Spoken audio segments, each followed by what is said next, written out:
Oi, gente, como é que vocês estão?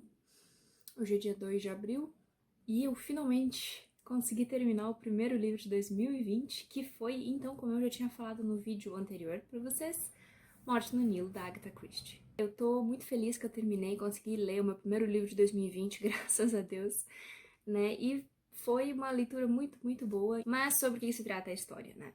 Bom, Agatha Christie, Morte no Nilo, meio que já é autoexplicativo, o título vai acontecer um assassinato enquanto o Hercule Poirot tá no Egito. Basicamente é isso. Mas não é só isso. No caso, a vítima principal do romance da Agatha Christie vai ser uma espécie de socialite. Ela vai meio que se envolver num escândalo em que ela vai roubar o noivo de uma das melhores amigas dela. E essa tal melhor amiga então vai persegui-la até o Egito, e a maior parte da história vai acontecer, então vai se desenrolar durante essa viagem ao Egito. Mas no início do livro você acompanha um pouco da trajetória dos personagens enquanto eles estão na Inglaterra. A viagem é feita de navio e em determinado momento ela é assassinada, então todos os tripulantes, passageiros do navio são, então, suspeitos em potencial. E é essa basicamente a história. Óbvio que é sempre mais complicado do que aparenta. Sério, gente, eu adoro Agatha Christie. O que eu tenho pra falar desse livro? Primeiramente, o assassinato ele demora bastante tempo para acontecer. Óbvio que é comum e é esperado que o escritor do mistério ele apresente os personagens pra gente antes de fato acontecer o assassinato. Ou pelo menos a maior parte dos romances é assim. Você conhece um pouco da história dos personagens que vão estar envolvidos no caso, ou o assassinato acontece logo no início e a partir disso o escritor vai mostrando os possíveis suspeitos para esse crime. Mas no caso da Agatha, ela geralmente prefere apresentar os personagens antes. De certa forma, parece que assim ela tá dizendo pra gente que ela está dando todas as informações que a gente precisa antes do crime acontecer. Então, você, leitor, tem total capacidade para saber o que vai acontecer a partir dessas informações que eu te dei. E eu acho que às vezes ela espera muito do leitor. Mas tudo bem. Eu não acho que ela subestime o leitor, eu não me senti subestimada, mas nesse caso aqui foi um pouco engraçado porque passaram-se 100 páginas até o assassinato acontecer de fato. Então eu tava com muito a impressão que ela tava dando todas as pistas que a gente precisava pra gente antecipar o que ia acontecer.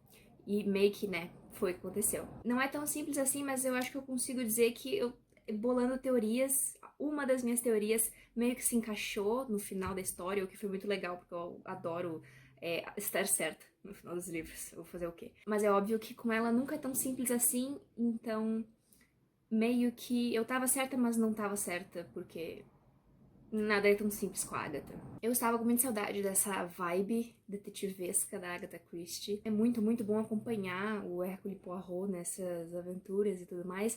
Nesse livro ele estava especialmente engraçado, eu acho, porque, enfim, aconteceram algumas coisas que ele acabou ficando meio que, como posso dizer, meio estranho, assim. Ele acabou ficando meio estranho, ele tava com o senso, ele tava com a intuição dele meio abalada, assim, porque aconteceu umas coisas.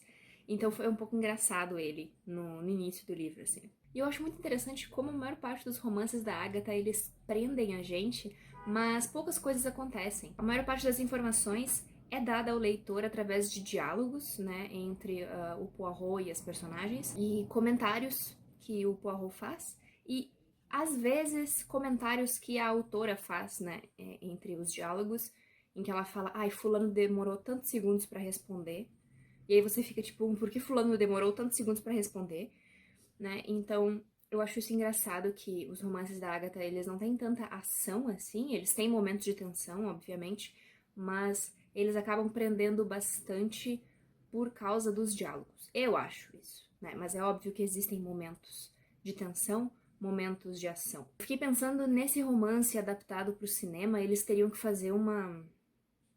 Como é que eu posso dizer? Eles teriam que dar uma remendada no início da história, porque eu tenho certeza que 100 páginas é muito tempo sem nada acontecendo. Eu realmente, em determinado momento, lá pela página 70, eu já tava tipo, a moça não vai morrer? Porque realmente tava demorando bastante. Eu adoro como ela tenta confundir a gente depois, enquanto o Poirot tá investigando. E eu gosto... Tem um momento aqui nessa história que é muito engraçado, que é uma personagem X, que... Não sei porque eu fiz assim.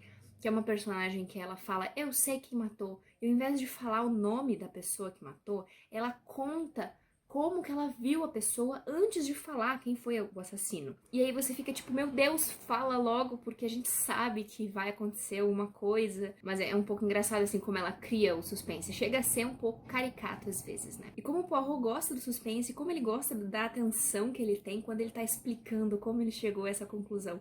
É um pouco caricato, né? Mas é legal, assim, eu gosto. É engraçado. E bom, esse romance aqui, não vou dizer que tá entre os meus preferidos. Eu ainda prefiro Assassinato no Expresso Oriente, que eu achei mais criativo. Gosto muito dos Crimes ABC.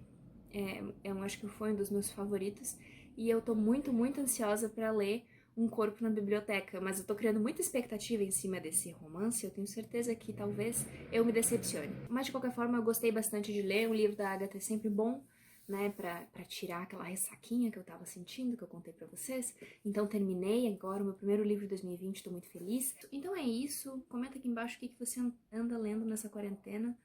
E se você já leu Morte no Nilo da Agatha Christie, né, qual é seu romance favorito da Agatha. Eu sempre pergunto isso em todo vídeo de resenha da Agatha, mas é que eu acho que se novas pessoas chegam aqui, elas ainda não me contaram quais são seus romances favoritos da Agatha Christie. Mas, de qualquer forma. E foi isso, muito obrigada por ter assistido até aqui, eu espero você em um próximo vídeo. Tchau, tchau.